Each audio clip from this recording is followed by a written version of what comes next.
Cosquices da Malta. Olá, Maltinha! Como tá tudo? Chegou a nossa amada sexta-feira e com ela eu, Melina, e o 15º episódio do Cosquices da Malta. No Brasil, o ano letivo se encaminha para o final, com aquele toque 2020, mas aqui na terrinha ele tá só começando. Então hoje é dia de falar sobre como é o ensino em Portugal. É um rico de um assunto, hein? E várias são as observações antes de começar o programa. Primeiro eu quero dizer que esse tema foi uma sugestão dos mestres do Escola Pública, um podcast brasileiro que eu conheci há pouquinho tempo e desde já recomendo para quem está nesse universo educacional, seja como prof, como aluno, como responsável por aluno. Pensando bem, eu não sou nada disso e achei muito interessante. Então acho que eu recomendo para todo mundo mesmo. Aquela coisa que é boa para todo mundo. A segunda observação é para puxar o travão nas expectativas sobre o episódio de hoje. Não é que vai ser ruim, eu prometo que eu estou me esforçando muito para não ser, mas é impossível abordar esse assunto com detalhes nesse formato do programa.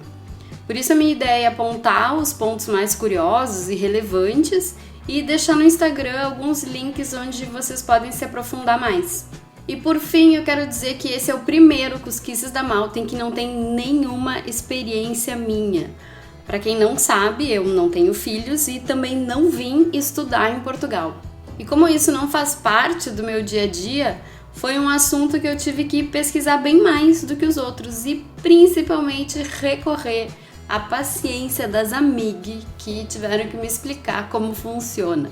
Com toda a paz do mundo.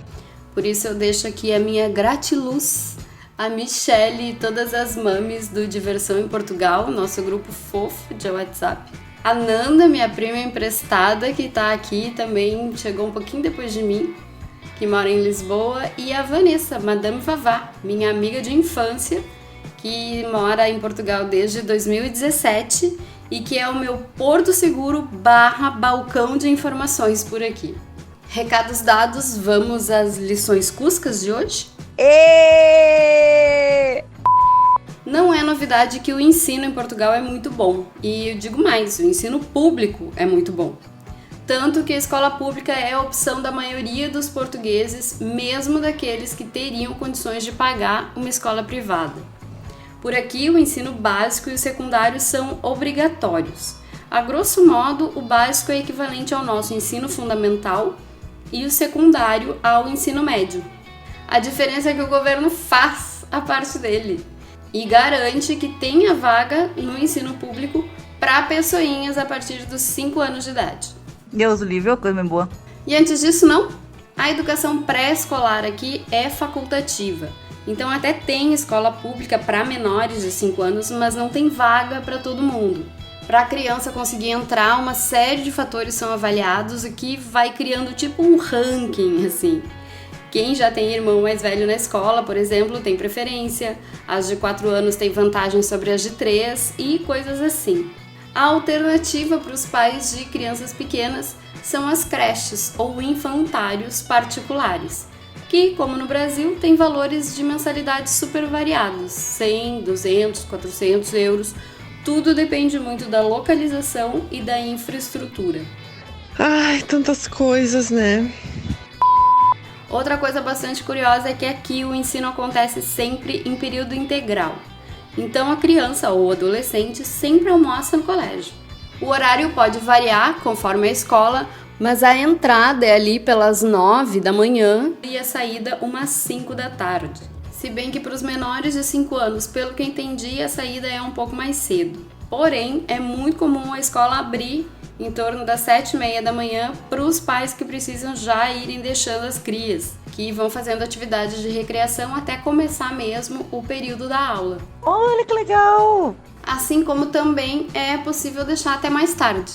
Mas nesse caso, as escolas públicas exigem uma declaração do empregador do horário de trabalho dos pais.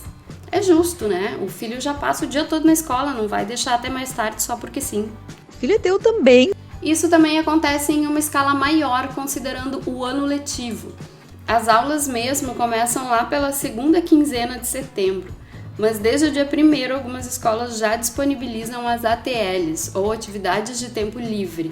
Não são aulas, mas as crianças ficam lá fazendo exercícios lúdicos. É um apoio aos pais que estão trabalhando e não tem com quem deixar os filhos. Vale lembrar que tudo isso pode variar de uma instituição para outra. A proposta aqui é falar de uma forma bem geral, bem ampla, para vocês terem só uma ideia do que existe. Essa questão do tempo integral é uma das coisas que faz diferença na escolha entre escola pública ou privada. Isso porque é óbvio que os alunos não ficam 100% do tempo sentados numa sala de aula. Não? As atividades extra-classe fazem parte de qualquer currículo.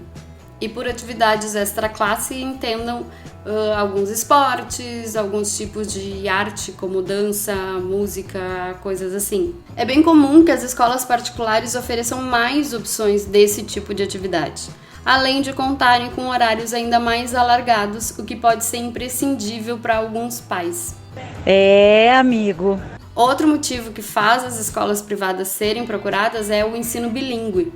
Existem essas opções e para alguns imigrantes é a única forma de proporcionar educação aos filhos que não falam português. E para quem acha que isso é um luxo para a elite portuguesa, fica sabendo que o valor não é tão exorbitante assim. É só uma crença limitadora. Eu tenho uma amiga que está em Lisboa e, apesar de ser brasileira, ela e o marido decidiram matricular o filho, que já tinha demonstrado certo interesse pelo inglês, em uma escola bilíngue. E aí agora ele pode tagarelar também em outro idioma. Ai, que amor! E eles pagam 600 euros de mensalidade. Se a gente considerar que o salário mínimo em Portugal é 635 euros, dá pra ver que não é algo tão inalcançável. É pra todo mundo? Não é pra todo mundo. Mas acredito que no Brasil seja uma possibilidade bem mais restrita a um grupo privilegiado de pessoas. E aqui vai aquele parêntese cusco que tem em todo o programa. Hoje, a média salarial em Portugal é de 970 euros. Já é uma média baixa em relação à Europa, mas a verdade é que tem ali uma meia dúzia de profissões que ainda puxam essa média para cima. Mesmo profissionais com formação superior não recebem muito mais do que o salário mínimo. Quem vem para Portugal pensando em fazer pé de meia, tá lascado. Coitado. Mas isso é assunto para outro episódio, então vamos voltar para a sala de aula. Já que estamos falando de valores, mesmo na escola pública, aqui em Portugal os pais podem ter que arcar com alguns custos. E isso vai depender da renda familiar, o que particularmente eu acho uma solução incrível. Fantástico, fantástico, fantástico. Esse valor é determinado pelo IRS dos pais. IRS é tipo o nosso imposto de renda. É com essa declaração que a família é classificada no escalão da Segurança Social. Esse escalão, aliás, serve também para outros programas do governo. No caso específico da educação, ele é usado para determinar qual será a coparticipação dos pais nos estudos dos filhos. São 3 os escalões, A, B e C. O A é o que tem a renda mais baixa e, nesse caso, as famílias do escalão A não pagam absolutamente nada. Já a família do escalão C, que é a renda mais alta, o valor pago pelos pais gira em torno de 100 e 130 euros por mês para cada um dos filhos. E assim, todo mundo tem acesso à mesma qualidade de ensino, independente da classe social. Ai, meu Deus, que máximo isso! Vale lembrar que nesse valor também está incluída a melhor parte, que é o almoço. Gordinho é foda. Via de regra, é uma alimentação bem balanceada e os pais, inclusive, têm acesso ao cardápio da semana. Nossa, muito bom, muito bom. Já o material didático pode ser adquirido pela família ou fornecido pelo governo. Aí vai de cada um decidir. A diferença é que quando vem do governo, o material é devolvido no fim do ano letivo, o que faz todo sentido, né? Reaproveitamento, galera, reciclagem. O mundo não tem espaço para tanta sobra. Mas isso, até onde eu sei, também rola no Brasil, tanto no governo quanto nas famílias. Quem nunca usou um livro do irmão mais velho, que atire a primeira régua? Sim, sim, sim! Ok, isso tudo é lindo, mas e pro imigrante? É essa beleza toda também? Só isso que eu quero saber. Teoricamente, qualquer pessoa que tenha autorização para residir em Portugal tem acesso a esses mesmos benefícios. Isso muda um pouco no ensino superior, porque os valores dos cursos são diferentes para portugueses e estrangeiros. E muito diferentes. Imigrantes podem chegar a pagar até 4 vezes mais do que um português. Essa é, inclusive, uma questão cada vez mais discutida. Mas eu não vou entrar nesse assunto hoje, tá? Senão, nunca mais que a gente sai daqui. Tão complicated. Então, no ensino básico e secundário, as mesmas regras valem para todo mundo. Pelos relatos que me passaram, as maiores dificuldades estão mesmo até conseguir uma vaga. Primeiro que quem chega durante o ano letivo dificilmente vai conseguir matricular os filhos em escolas públicas, justamente porque a essa altura as turmas já estão fechadas.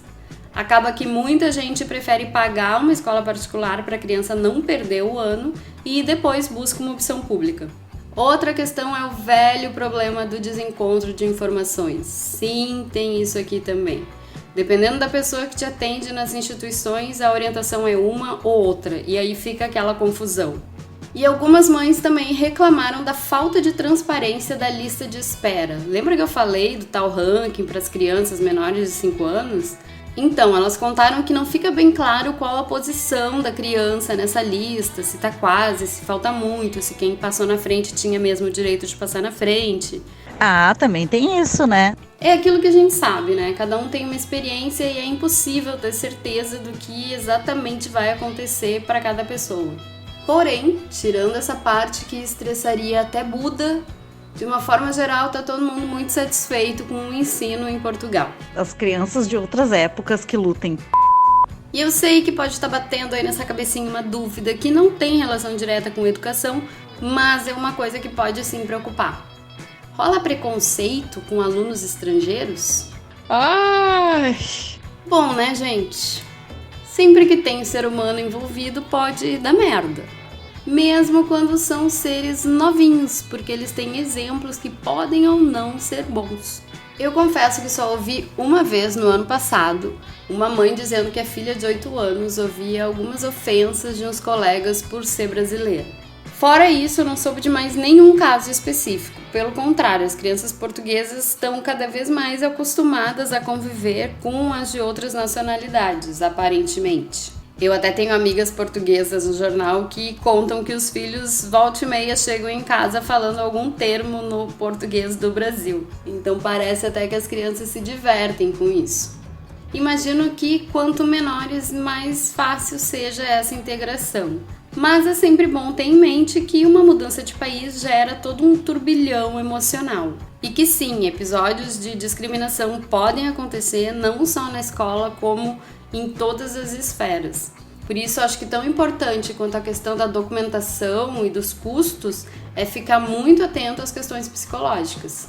Nem tudo é birra, nem tudo é frescura, nem tudo é para chamar atenção, mas também vocês sabem disso melhor do que eu, né? se foi fácil, se foi difícil, se tá complicado. Para finalmente finalizar, assim, com essa redundância toda mesmo, uma lembrança bem importante. O ano letivo tá começando por aqui, mas a gente não pode esquecer que ainda tá nessa treva chamada 2020. As aulas presenciais estão sendo retomadas, mas cheias de regras e cuidados. Eu confesso que nem sei como as escolas estão descascando esse abacaxi, já que tem distâncias mínimas a serem cumpridas, obrigações higiênicas super rígidas, não vai ser uma coisa muito fácil de viabilizar. O país, inclusive, está se preparando para uma nova onda de contaminação, o que já está acontecendo por causa das viagens de férias. Então o ano vai começar, mas não há certeza nenhuma de como vai continuar.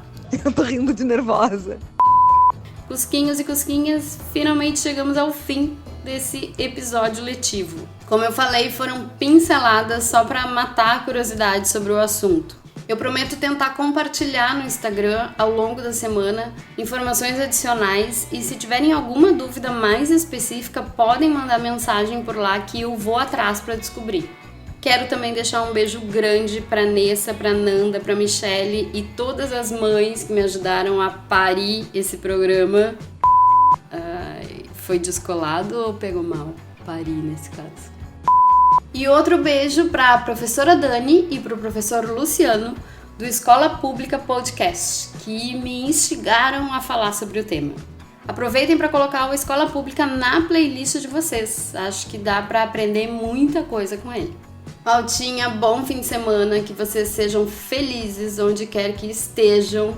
E espero vocês na próxima sexta-feira, pra gente se ouvir aqui no Cosquices da Malta. Beijo!